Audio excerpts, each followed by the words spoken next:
Ito yung area namin na bayabas yung aming tinatanim dito. Nakaraan nag-harvest na kami dito ng mga bayabas na bunga. At marami na rin dito yung mga naipalabas namin ng mga markot. Gaya nito, ito yung tinatanggal namin. Nalalabas na to yung mga ugat niya. Ito ay variety ng apple guava. Malalaki yung bunga nito, mabibilog. Pero maganda ito gawing apay o guava pie ayon sa isang bumisita dito na Peñalosa Farm dito rin sa Negros.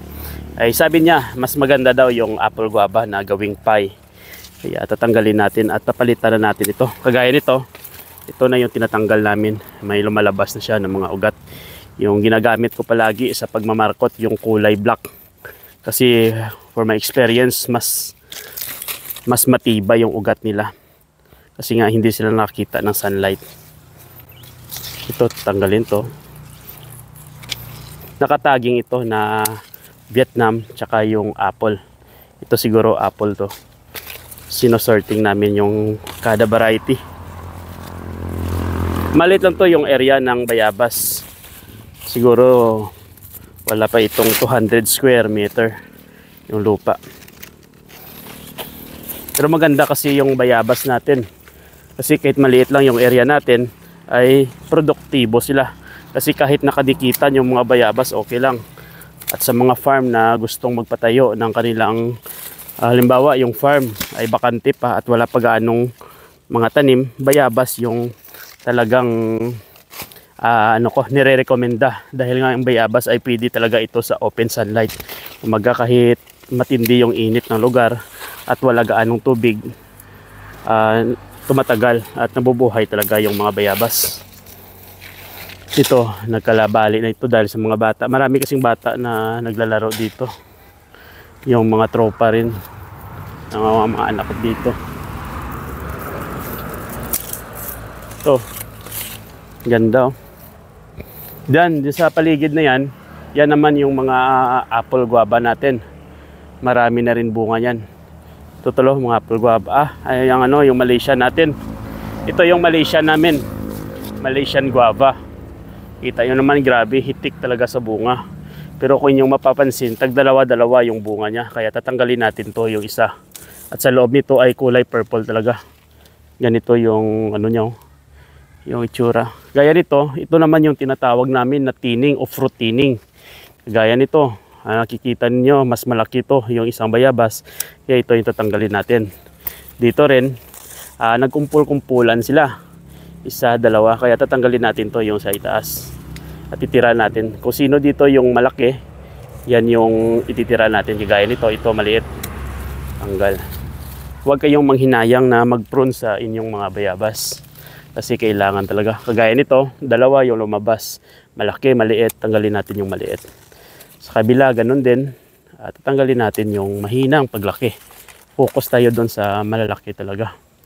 Grabe, hitik talaga sa bunga itong Malaysian purple. At ito rin isa sa pinaka mabenta na bayabas. At sa usapan naman ng sarap, ito talaga yung pinaka masarap for me.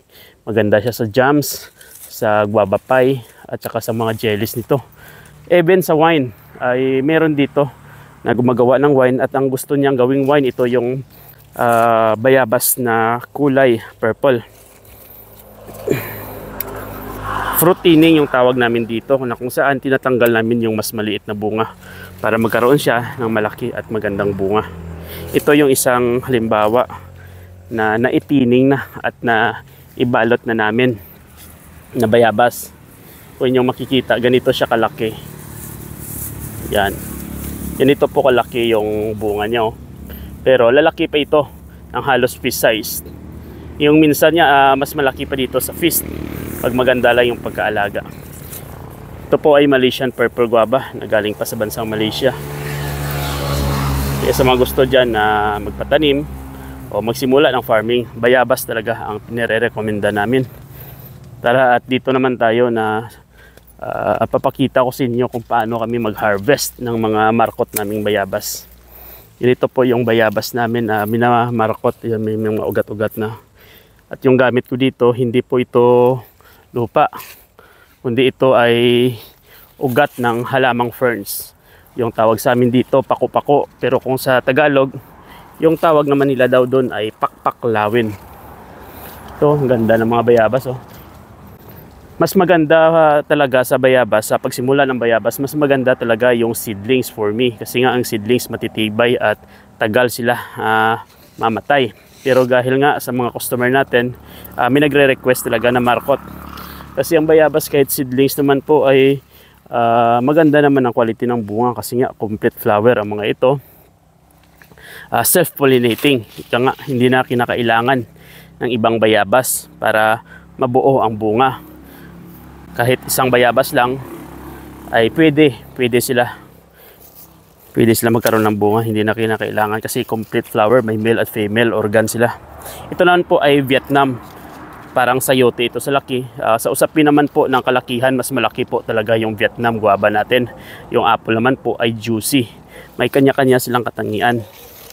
Pero for me, nangingibabaw pa rin yung apple guava kasi maganda yung itsura niya. Ang Vietnam naman ay malaki, makakapal din yung laman.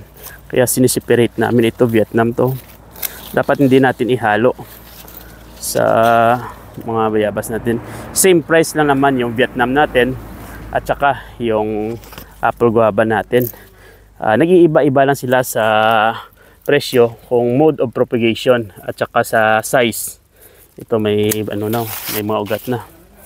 Ito may ugat na rin. Ito meron na rin. Vietnam.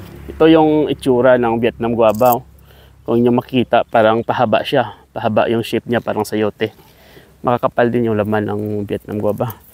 Kita nyo naman, kahit ganito lang kaliit yung area natin, ay napupuno ito ng mga bayabas. Tinanim ko ito yung mga bayabas noon. Ano lang ito 8 months nagkaroon na sila ng bunga.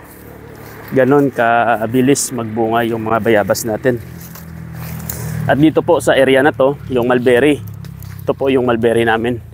Tingnan nyo naman, napakaganda dito sa loob. Ang lamig. Kaya marami ditong bisita tuwing tanghali. Gusto nila dito sila magkape sa lilim ng mulberry. Maganda rin yung kalidad ng mulberry at maganda rin ito na itatanim. Dahil nga mataas din o yung return of investment nito ay malaki rin. At hindi sila alagain na uri ng tanim. Ito lang yung yung structure niya. Ganda. At malamig talaga kasi nga tinaniman ko ito ng mulberry kasi dito noon may kubo ako dito. Pag ihip ng hangin ay napakainit. Parang nasa likod ka ng aircon. Pero ngayon, sa pag-ihip ng hangin, dadaan dito sa mga mulberry natin, pupunta doon sa kubo natin ay malamig na. Kumbaga pinapalamig niya talaga yung hangin. Yun lang mga bossing.